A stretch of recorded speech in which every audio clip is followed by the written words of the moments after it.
El grosor del polvo es una película acerca de Alma, una mujer que tiene una hija desaparecida hace 3 años.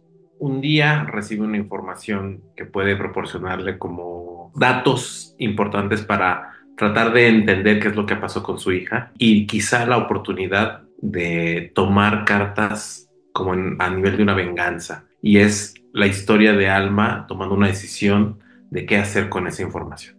O sea, yo estudié dirección de cine. Cuando yo salgo de la escuela, regreso a México y empiezo a trabajar en películas. Y entonces empecé a desarrollar como una carrera a la par de asistente de dirección, pero jamás perdí el rumbo de que al final lo que yo quería y para lo que yo me preparé es para ser director. Aparte de esto, yo no he dejado de escribir y entonces siempre he querido estar involucrado en proyectos y en la generación de proyectos. Y había además producido una película hace unos pocos años que se llamó El silencio es bienvenido.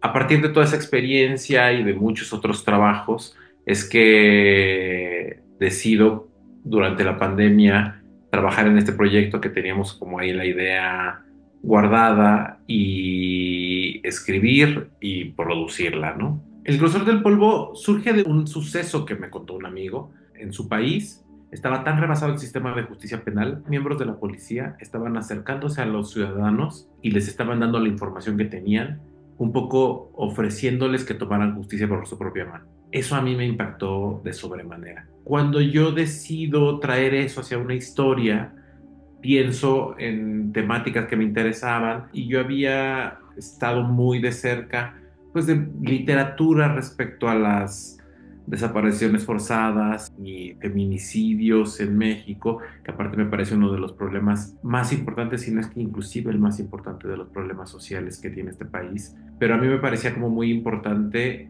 otorgar un nuevo enfoque o un enfoque distinto a las cosas, ¿no? La historia está escrita con Gustavo Hernández de Anda, que es quien trabaja conmigo escribiendo mis historias. Y entonces fue como poco a poco lo fuimos encaminando hacia nuestras madres, ¿no? Hacia cómo sería una historia en donde una de nuestras madres estuviera involucrada de esa forma, ¿no? Hacer una película sobre el dolor, una forma en la cual yo entiendo el dolor humano. Tiene mucho que ver con la soledad, pero al mismo tiempo con la forma en la cual el mundo sigue girando y tu dolor o los dolores ajenos se van desvaneciendo o se van olvidando o van quedando en el olvido.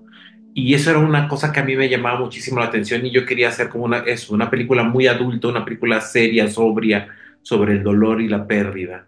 Y después reflexionar sobre lo que es el resarcimiento del daño. En la estructura, a mí había una cosa que me interesaba muchísimo y era cómo podemos conocer a seres humanos que les pasan cosas pero que no sabemos que les pasan. Yo quería que en la primera parte no supieras qué le pasa a esa mujer y la vieras en unas situaciones que cuando te enteras qué es lo que le pasa, se redimensionaban. Me parecía que era como muy interesante el entender que conocemos a las personas, pero en realidad no las conocemos. Estaba muy decidido a que yo no iba a escribir nada que luego dependiera de alguien más. A partir de eso es que escribimos la historia sin ninguna actriz en mente, ninguna, y yo había decidido que mi proceso iba a ser un proceso muy íntimo de selección, y de hecho Giovanna no estaba considerada en mi lista. Giovanna es una sugerencia de Roberto Fiesco. Pienso que tiene razón Roberto y decido acercarme a Giovanna, platicarle un poquito, ofrecerle que leyera el guión